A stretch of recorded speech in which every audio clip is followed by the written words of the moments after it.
Welcome back, everyone, to our final segment for today's Cityline.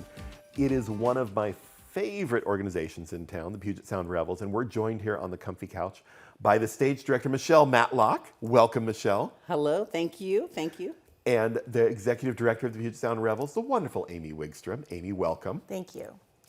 It is wonderful to have you both here today. When I got my note this morning of who was going to be on the program and I saw both of your names on there, I'm like, yay! Yeah. People who I really adore and respect in our community and the great things that they do. Puget Sound Revels is wonderful and I can't wait to talk about it. But Michelle, I want to start with you today. And why don't you tell us a little bit about your artistic background? Sure. So I'm coming from a performing arts background, really. Acting and producing and directing. And I've done a lot of circus, a lot of solo performance, and a lot of original theater. I sort of spent my early days in downtown New York, running around that playground of original downtown theater off Broadway. How did that lead you to the Puget Sound Revels? Oh my goodness, wow. Well, I mean, I grew up here in Tacoma, and that's, as a kid, I played at the Pantages and did all sorts of things. And then went off to New York and went to school and was out there for a long time. But in 2018, I returned and just sort of dove back into the community and trying to figure out what I could do here in terms of theater and even maybe circus. And I ended up taking the incubator at Spaceworks that introduced me to a lot of community members. And one of those community members just met me and said, you know what, you should know about Puget Sound Revels. They introduced me to Mary Lynn, who was the founder of Puget Sound Revels. And then it just sparked from there. The magic happened. After I met Mary Lynn, I was like, let's go, Mary Lynn. What are you doing? What do you want to do? And she brought me on as assistant stage director. And so I've been working with Revels for about 4 years now. Wow. 4 years, yeah. Well, and each year Puget Sound Revels presents a different production from a different time and culture.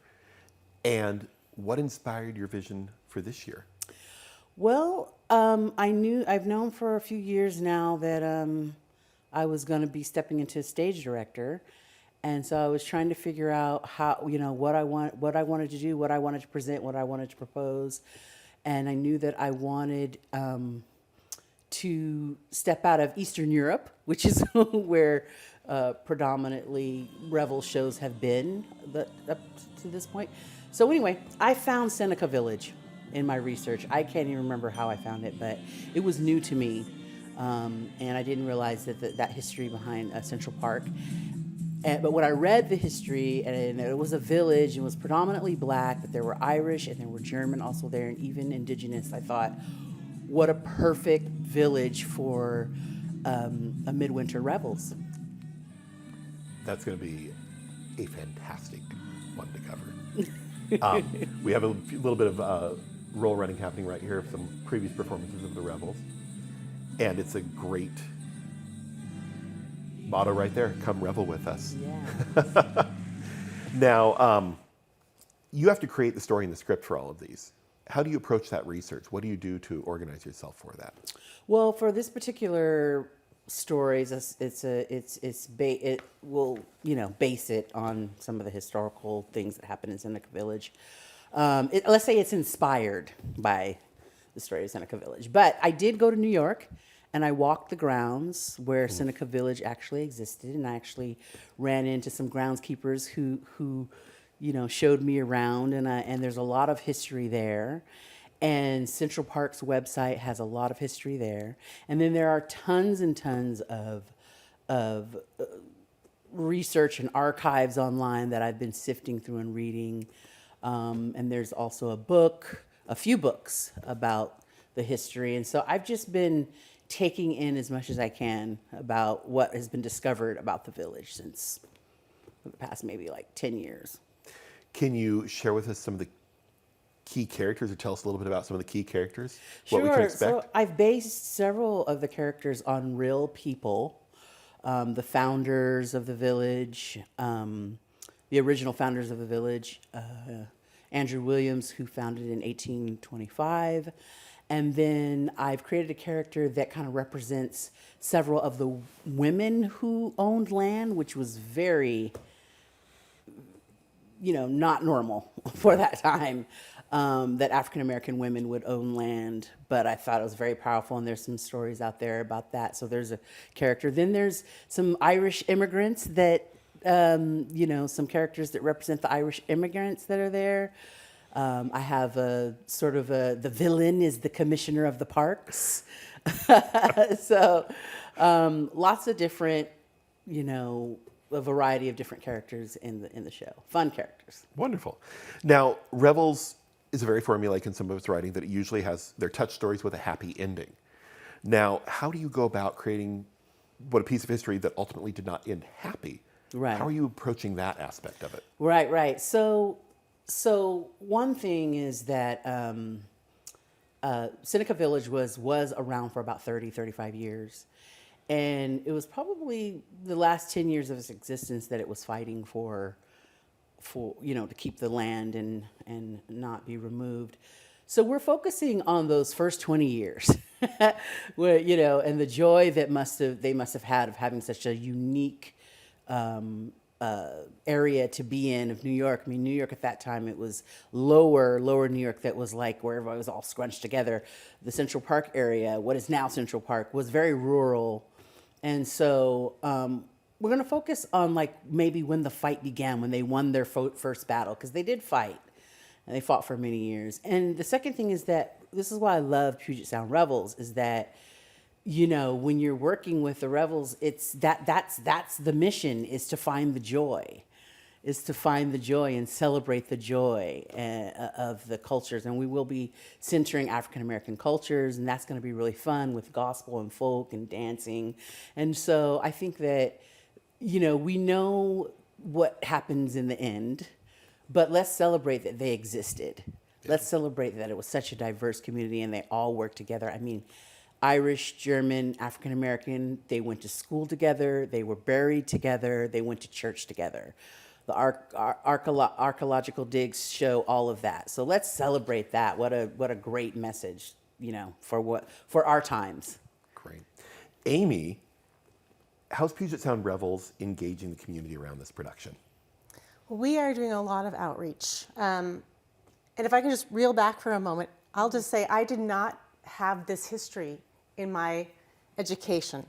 And so one of the first things for me was to really understand what Seneca Village was, when it was. So we're celebrating like 1830s, 1830s. And how unique this village was, and the importance of the African American people owning land. And so part of what we're doing with our outreach is both kind of extending some education, but also meeting with stakeholders in the community, particularly the African American community, to talk to them about the significance of this work, Michelle's work, and also the significance of the history and what it teaches us here in this community. So I've been meeting with people, Michelle's been meeting with people, just to say, hey, we would like your advice and your engagement on this. How can we be with you in conversation? And how can we have a community dialogue, not only about the show, of course, but the larger story, which is a piece of history that has significance. And again, it was a new story to me, and provided me an opportunity to learn more and grow more in that history. So we are reaching out to schools, we're reaching out to elected officials, leaders within the nonprofit community, as many people as we can, to say, this is what we're engaged with in this production. Will you join us? Will you offer your advice, your counsel, your thoughts? And also, how can who else should we be speaking to? So that's a lot of fun, actually. These have been really wonderful conversations, and really a great opportunity to engage with people. So That's wonderful. Now, how do people audition for the chorus and the roles within the show? yeah, great. So we have chorus auditions on May 18, And you can go to our website right now you can go to just put your name in so we can alert you. But May 1, the website will open up for registration for chorus auditions.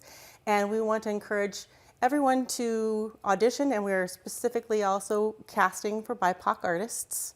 And then for the main characters, some of the leads that Michelle was discussing, we will have an invitation to audition at a later date. And we would like to know if people want to audition for those leads, of course. So please register on our website, let us know your interest, and then we will go forward with the second round of lead auditions. May 1st and May 18th, set those dates on your calendar to make sure that you have them ready for Anything them. else from you Yeah, I was on gonna say, auditions? Just thank you. We want people to come out and help us tell this story, this wonderful piece of history that is mostly unknown. So I look forward to telling it. I can't wait to see it and hear all about it, the development of it too, because it's a great thing to be happening in our community. Thank you, Amy, and thank you, Michelle, for being here today and closing out a wonderful episode of Cityline for us today. Thank you. I want to also thank everybody who joined us on Cityline today. Andrea from Litter Free 253, Jen and Kaylee from Tacoma Musical Playhouse and Stepping Out, Burl from the Voice of Tacoma, The Gathering of Poets, and of course, Michelle and Amy for being here today. It's been my extreme pleasure to be here with you on the set today for Cityline. We will see Amanda back next week, and I can't wait to see you back the next time I'm here. So please go out there, enjoy your community, and relish in the things that we talked about today. Enjoy. Come on, that's my home, from the pines to the dawn. Come on, that's my home, yeah, to come on, that's my home. Come on, that's my home, place I call my own. Come on, that's my home, yeah, to come on, that's my home. All right, you're from the East Coast, all right, you're from the West, all right, you're from the middle, but Tacoma still the best. All right, you're from the East Coast, all right, you're from the West, all right, you're from the middle, but Tacoma still the best. Hey, Tacoma, that's my home, from the pines to the dawn. Tacoma, that's my home, yeah, Tacoma, that's my home. Tacoma, that's my home, place I call my own. Tacoma, that's my home, yeah, Tacoma, that's my home. Tacoma, that's my home, from the fire.